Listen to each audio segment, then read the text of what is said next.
السلام علیکم، میں پاکستان سے بلانگ کرتی ہوں اور اس پلیٹ فارم کے ذریعے میں آپ کو ایک میسج ڈلیور کرنا چاہتی ہوں. میں آپ کو یہ بتانا چاہتی ہوں کہ میں محمد قاسم کے ڈریمز تک کیسے پہنچی اور میں ان پہ کیوں بلیو کرتی ہوں، اور ان کے ڈریمز آپ کو اور مجھے کیوں سننے چاہیے اور ان پہ کیوں بلیو کرنا چاہیے، اور ان میں ہمارے لیے کیا میسیجز ہیں.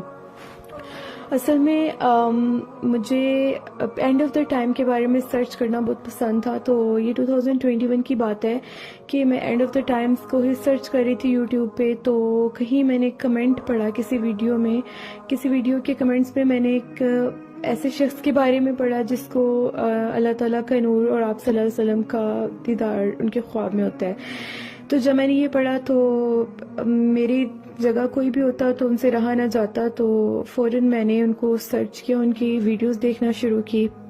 میں نے ان کی جب ایک دو ویڈیوز دیکھی تو مجھے لگا ہاں کوئی نہیں، ٹھیک ہے، جیسے خواب ہوتے ہیں ویسے ہی مجھے لگا. لیکن جب میں ان کو دیکھتی گئی اور جب میں نے ورلڈ وار 3 اور یاجوج ماجوج جو میں نے اس طرح کے خواب دیکھے تو ایٹ دا مومنٹ میرے مائنڈ میں کلک ہوا کہ نہیں، یہ کوئی اسپیشل خواب ہے یا مطلب عام انسان کے خواب نہیں ہیں. تو پھر میں نے ان کو سرچ کیا اور ان کے جو خواب سب سے زیادہ جس نے مجھے افیکٹ کیا ان کا وہ والا خواب تھا جس میں وہ آئی تھنک 13 ایئرس کی ایج میں ان کو آیا تھا، جس میں وہ بتاتے ہیں کہ وہ ایک پلے گراؤنڈ میں کھڑے ہوتے ہیں تو وہاں پہ وہ دیکھتے ہیں کہ وی آئی پی سیکشن میں اللہ کا نور اور آپ صلی اللہ علیہ وسلم ہوتے ہیں. تو اللہ تعالیٰ آپ صلی اللہ علیہ وسلم سے کہتے ہیں کہ آپ ان میں سے چنیں. تو وہ پلے گراؤنڈ میں ڈیفرنٹ بچے ہوتے ہیں تو آپ صلی اللہ علیہ وسلم ان کی طرف اشارہ کرتے ہیں اور ان کا یہ ڈریم یہاں پہ ختم ہو جاتا ہے. یہ جو ڈریم ہے ان کا، اس نے مجھے سوچنے پہ بہت مجبور کیا کہ چننے سے کیا مراد ہے. یعنی کہ جسے اللہ اور ان کے مطلب جسے اللہ تعالیٰ کہیں اور جسے آپ صلی اللہ علیہ وسلم چنے وہ کوئی عام انسان نہیں ہے. یعنی کہ اب یہ اللہ ہی جانتا ہے وہ کس سے کیا کام لینا چاہتا ہے، یہ اللہ تعالیٰ کو بہتر پتہ ہے. لیکن یہ بات تو واضح ہے کہ وہ چنے ہوئے انسان ہیں اور ان کے ذمے ایک کام ہے، اور ان کے خوابوں میں اللہ تعالیٰ جو میسیجز دے رہے ہیں وہ مسلم امہ کے لیے ہیں. اور ہم دیکھ سکتے ہیں آج ہماری مسلمانوں کا کیا حال ہے. فلسطین، برما، کشمیر، عراق، ایران، آپ کہیں بھی چلے جائیں آپ کو کہیں بھی مسلم امہ میں آپ کو وہ سکون وہ لیول نہیں ملے گا. اب جو ایک دو مسلم کنٹریز سکون سے تھے آپ ان کی بھی حالت دیکھ لیں. ابھی ترکی کا زلزلہ ہمارے سامنے ہے. تو فی الحال میں ان کے ڈریمز کو اس طرح سرچ کرتی رہی. مجھے جہاں تک یاد ہے شاید میں نے 2 دن سرچ کیا تھا.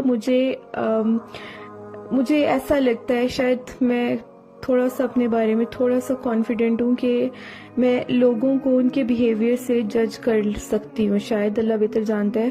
تو ان کے بیہیویئر سے، ان کی باڈی لینگویج سے یا ان کے ایکسپریشن سے تھوڑا سا یا آئی تھنک ہر کسی کو اندازہ ہو جاتا ہے، مجھے ہی نہیں. تو جب میں نے ان کو دیکھا تو سب سے پہلے، لیکن جب میں نے یہ کمنٹ پڑھا تھا تو میرے ذہن میں یہ آیا تھا کہ ہو سکتا ہے کوئی فتنہ ہو. لیکن کیونکہ اب اس میں اللہ اور اس کے رسول کا ذکر تھا تو میرے لیے تو سرچ کرنا ضروری تھا. تو فی الحال مجھے ان کی باڈی لینگویج سے اور تو بالکل نہیں لگا کہ وہ کوئی چلاک انسان ہے یا کوئی مطلب کسی پرسنل گین کے لیے کچھ کر رہے ہیں. اب کچھ پوائنٹس تھے جو مجھے اب کلیئر کرنے تھے اور وہ پوائنٹس کچھ یوں تھے ایسے ہی فتنہ. یعنی کہ اب جو وہ باتیں کر رہے تھے وہ باتیں فتنے والی تو نہیں لگ رہی تھی، وہ شرک سے منع کر رہے تھے بار بار اور تھوڑے سے پریشان مجھے لگ رہے تھے. تو اچھا ان کا وہ شرک سے کبھی بھی لوگ کہتے ہیں کہ یہ شیطانی خواب ہو سکتے، کوئی شیطان ان کو جو کہتے ہیں. تو شیطان تو پہلی بات ہے آپ کو کبھی شرک سے منع کرنے کا تو نہیں کہے گا، شرک سے منع نہیں کرے گا کبھی بھی. اور دوسری بات محمد قاسم اپنے خوابوں میں وہ بتا رہے تھے کہ ان کو ان کے خوابوں میں اشارہ ہوا تھا کہ وہ 4 کل پڑھ کے سویا کریں. تو یہ تو ہم بھی جانتے ہیں. تو یہ پوائنٹ نگلیکٹ ہوا اکارڈنگ می. پھر اس کے علاوہ اب میرے مائنڈ میں یہ تھا جیسے ہم سب سوچتے ہیں ہو سکتا ہے وہ بندہ کوئی امپلانٹڈ پرسن ہو، کسی جیسے ہمارے جو جنہیں ہم اپنا دشمن سمجھتے ہیں ان کی طرف سے، لیکن وہ اپنے خوابوں میں بتاتے ہیں کہ اسرائیل، یو ایس اے اور یہ سب الائز ہوتے ہیں، لیکن ہمارے دشمن ہی ہوتے ہیں. اینڈ تو یہاں سے یہ پوائنٹ بھی کینسل ہوا کہ وہ کوئی کسی اور مطلب کنٹری کی طرف سے ہو سکتے ہیں. پرسنل گین کی بات کرتے ہیں اس کا، تو انہوں نے خود اچھی طرح جواب دے دیا ہے کہ اگر ان کو، یہ بات سچ ہے کہ اگر ان کو فیم چاہیے ہوتا تو فیم ان کو ان کی جوانی میں چاہیے ہوتا، نہ کہ ابھی آ کے ان کو فیم چاہیے تھا. سو اب پوائنٹ رہ جاتا ہے کہ کوئی سائیکیٹرک ڈس آرڈر، میں ایک ڈاکٹر ہوں اور میں یہ بات اچھی طرح سے جانتی ہوں کہ کوئی سائیکیٹرک ڈس آرڈر ایسا نہیں ہے جس میں صرف پازیٹیوٹی ہی ہو اور اس لیول کی پازیٹیوٹی ہو، جس میں اگر آپ یہ کہنا چاہتے ہیں یہ ان کو مینیا ہے، تو I think so bipolar disorder میں آپ کو ڈپریشن بھی ہوتا ہے. تو ڈپریشن کدھر گیا؟ ڈپریشن ان کو نہیں ہے، صرف مینیا ہی ہوتا ہے. اور یہ کیسے ہے کہ جس میں صرف وہ اچھی باتیں، اتنی اعلیٰ باتیں کرتے ہیں. تو سائیکیٹرک ڈس آرڈر میں اچھی طرح جانتی ہوں. اور ہیلوسینیشن، ڈیلیوژن اور چیزیں ہوتی ہیں، ان کو پراپر ڈریمز آتے ہیں. میں نے یہاں پہ ایک آیت بھی ڈالی ہے تو جس میں یہ کہ اللہ تعالیٰ کسی بشر سے پردے کے پیچھے سے کلام کر سکتا ہے. تو یہ پوائنٹ بھی مجھے سمجھ میں آ گیا. تو میرے پاس کوئی پوائنٹ تھا نہیں ایز سچ ان کو مطلب ان کی سچائی کو نگلیکٹ کرنے کے لیے. تو میں نے اس سرچ کے بعد، مجھے یاد ہے شاید 2 دن میں نے دیکھا انہیں، اور میں نے اپنے واٹس ایپ پہ اسٹیٹس لگایا ان کے بارے میں کیسے ایک بندہ ہے اور وہ یہ کہتے ہیں، اور وہ کوئی خاص بندہ ہے.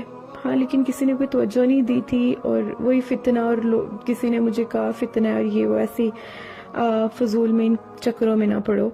تو میں ویسے بھی بزی ہو گئی تھی اور میں نے یہ سب دیکھنا مطلب میں بزی ہو گئی اور میں نے چھوڑ دیا.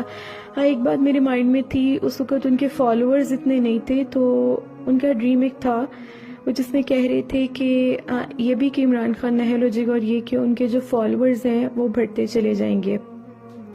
جب میں ان کی ویڈیوز دیکھ رہی تھی، کیونکہ ان کے اتنے فالوورز تو تھے نہیں، تو ہاں میں یہ ضرور سوچ رہی تھی، مجھے ان کے چہرے پہ ایک بے بسی سی محسوس ہوئی. اب اللہ بہتر جانتا ہے تو کہ لوگ ان کو کیوں نہیں مان رہے. یہ بندہ، جہاں تک میرا دل کہہ رہا ہے، یہ بندہ تو مجھے سچا لگ رہا ہے. لوگ کیوں نہیں ہیں، مطلب لوگ کیوں ان کے سپورٹ میں نہیں ہیں؟ کیا لوگ، مطلب یہ بندہ تو بالکل سچا لگ رہا ہے. اور پھر فی الحال میں نے چھوڑ دیا اس کو، میں نے پھر فالو نہیں کیا. پھر اس دوران میرے ذہن میں یہ ضرور ہوتا تھا، میں یہ ضرور جانتی تھی کہ ہم لوگ نا، کیونکہ میں اینڈ آف دا ٹائمز کو ذہن میں رکھتی تھی، نظروں میں بھی، تو میرے مطابق تو نشانیاں بالکل اینڈ پہ ہی چل رہی تھی. میں یہ سوچا کرتی تھی کہ ایٹ لیسٹ ہمیں اپنی، مجھے پریشانی ہوتی ہے کہ ہمارے جو دشمن اسپیشلی اسرائیل، جیسے ان کی ہاپ پروجیکٹس ہیں، اور کہ وہ تو بہت تیاری کر رہے ہیں، ہم تو بہت پیچھے ہیں. مجھے نہیں پتا کہ مطلب مجھے یہ پتا تھا کہ جو بھی ہوگا اللہ تعالیٰ کی پلاننگ ہے، اور اللہ تعالیٰ نے جس سے جو کام لینا ہے وہ اللہ تعالیٰ بہتر جانتا ہے. لیکن ایک انسان ہونے کے ناطے میرے ذہن میں یہی پریشانی ہوتی تھی کہ اگر جس حساب سے ہم پاکستان کو دیکھتے ہیں، کیونکہ اگر ہم سب مسلم کنٹریز میں دیکھیں تو ہم الحمدللہ ہماری آرمی اسٹرانگ ہے، ہمارے پاس نیوکلیئر پاور ہے. تو میں یہ بہت پہلے سے جانتی ہوں کہ پاکستان کے ذمہ بھی کوئی امپورٹنٹ کام ہو سکتا ہے. باقی اللہ تعالیٰ بہتر جانتے ہیں، بے شک ہر بات اللہ بہتر جانتا ہے. تو یہ بات تو میرے ذہن میں ہمیشہ سے رہتی تھی. تو پھر مجھے ہوتا تھا اگر اس خطے کے ذمہ کسی کو لیڈ کرنا لکھا ہے، تو اگر لیڈر ایسا ہوگا تو اس کے فالوورز کیسے ہوں گے. تو مجھے ہوتا تھا کہ ایٹ لیسٹ ہمیں اپنی اگلی جنریشنز کو بتانا چاہیے کہ وہ ان پہ کون سا وقت آنے والا ہے. کیونکہ میرے اکارڈنگ میری سے اگلی 1-2 نسلوں تک کی بات تھی. مطلب مجھے یہ لگتا تھا کہ شاید اگلی 1-2 نسلوں تک کی بات ہوگی. فی الحال میں یہ سب سوچا کرتی تھی، اور مجھے اندر یہ ٹینشن ضرور رہتی تھی کہ ایٹ لیسٹ مجھے نا اب آج کل کی ماؤں کو تھوڑا سا جگانا چاہیے. اور میں شاید ذہن میں کوئی پلاننگ بھی کرتی تھی کہ مجھے کچھ نہ کچھ کرنا ہے، مجھے کچھ نہ کچھ کرنا ہے اس بارے میں. وقت بہت قریب ہے. فی الحال ابھی کچھ دن پہلے میں پھر یوٹیوب پہ ویڈیو سرچ کر رہی تھی تو مجھے محمد قاسم کے کوئی فالوورز نظر آئے. جب میں نے دوبارہ سے ویڈیو کلک کی تو میں نے دیکھا ان کے فالوورز سچ میں بہت بڑھ گئے ہیں, اور وہی خواب ان کا میرے ذہن میں آیا جس میں انہوں نے کہا تھا کہ میرے فالوورز جو ہیں وہ بڑھنا شروع ہو جائیں گے. تو پھر تو مجھے یقین ہو گیا کہ یہ بندہ بالکل سچ ہے. فی الحال میں نے ایک ویڈیو کے نیچے کمنٹ کیا, بلکہ میں نے کسی سے مجھے کچھ لنک ملے اور میں نے ایک جگہ واٹس ایپ اور ایک میسنجر پہ میں نے میسج کیا کہ مجھے محمد قاسم کے بارے میں جاننا ہے. 1-2 دن کے بعد مجھے میسنجر سے رسپانس آیا, دین میں نے کانٹیکٹ کیا الحمدللہ, اور پھر میرا بہت سے اور لوگوں کا ایکسپیرینس مجھے پتہ چلا. میں کلمہ پڑھتی ہوں لا الہ الا اللہ محمد رسول اللہ, صرف آپ کو یہ یقین دلانے کے لیے کہ میں کسی فتنے کو پروموٹ نہیں کر رہی, اور میں نے کلمہ صرف اسی لیے پڑھا تھا کہ آپ کو پتہ چلے میں سچ میں مسلمان ہوں. اور کوئی بھی مسلمان اپنا ایمان کبھی داؤ پہ نہیں لگاتا, کیونکہ اگر میں آپ سب کا داؤ پہ لگاؤں گی تو میرا ایمان آپ سے ڈبل داؤ پہ لگ جائے گا. تو میں اپنا ایمان تو داؤ پہ نہیں لگا رہی کم از کم. باقی یہ ہے کہ میں آپ کو یہ بتانا چاہوں گی کہ جو حق ہوتا ہے نا وہ تو پھیل کے ہی رہتا ہے, چاہے جو بھی کر لیں. لیکن اگر آپ حق کو پہچاننے میں اول ہوں گے تو آپ کی ویلیو ڈیفرنٹ ہو جائے گی. حق تو کبھی بھی مڑے گا نہیں. سو آپ صرف ان کے خوابوں پہ غور کر لیں, کیونکہ وہ ان کا خواب میں بار بار یہ کہا جاتا ہے کہ شرک بہت زیادہ ہے اس دنیا میں. تو شرک سے منع کیا گیا ہے, اور ہم بھی جانتے ہیں, اور اس کی ایسی فارم ہے جو میں اور آپ ہرگز نہیں جانتے. تو ایٹ لیسٹ شرک سے اوائڈ کریں, اور ان محمد قاسم کے خوابوں کو میں یہ نہیں کہہ رہی کہ آپ فوراً ایکسیپٹ کر لیں, لیکن ایٹ لیسٹ سرچ تو کریں میسج کیا ہے اور آپ کس بنا پہ ان کو ریجیکٹ کر رہے ہیں. ان کا میسیج صرف یہ ہے کہ شرک کو اوائڈ کرنا ہے. باقی رہی بات امام مہدی ہونے کی, نہ وہ کہہ رہے ہیں نہ میں آپ سے کہہ رہی ہوں کہ وہ امام مہدی ہیں, یا نہ وہ آپ سے کہہ رہے ہیں کہ وہ امام مہدی ہیں. یہ اللہ بہتر جانتا ہے کہ کس کے ذمہ کیا ذمہ داری اللہ تعالیٰ نے لکھی ہے, کس سے کیا لینا ہے, صرف اللہ بہتر جانتا ہے. تو یہ دعویٰ آپ سے کوئی نہیں کر رہا. تو آپ ان کے جو میسیجز ہیں ایٹ لیسٹ ان کا مذاق اگر آپ کو چلے مذاق بھی اڑانا ہے تو کم از کم پہلے سرچ تو کریں کہ وہ کیا کہہ رہے ہیں. محمد قاسم کے خواب جو بالکل لائٹ لینے کے لیے نہیں ہیں. میں آپ کو یہ بتا دوں کہ جب جو حق ہوتا ہے نا وہ کبھی بھی چپ نہیں رہے گا, ٹھیک ہے, یہ تو پھیلے گا, اور پھر جب پھیل جائے گا نا تب تو ہر کوئی ایکسیپٹ کرے گا. لیکن جو مزہ ابھی ایکسیپٹ کرنے میں ہے وہ میں آپ کو بتا بھی نہیں سکتی کیا ہے. السلام علیکم ورحمۃ اللہ وبرکاتہ.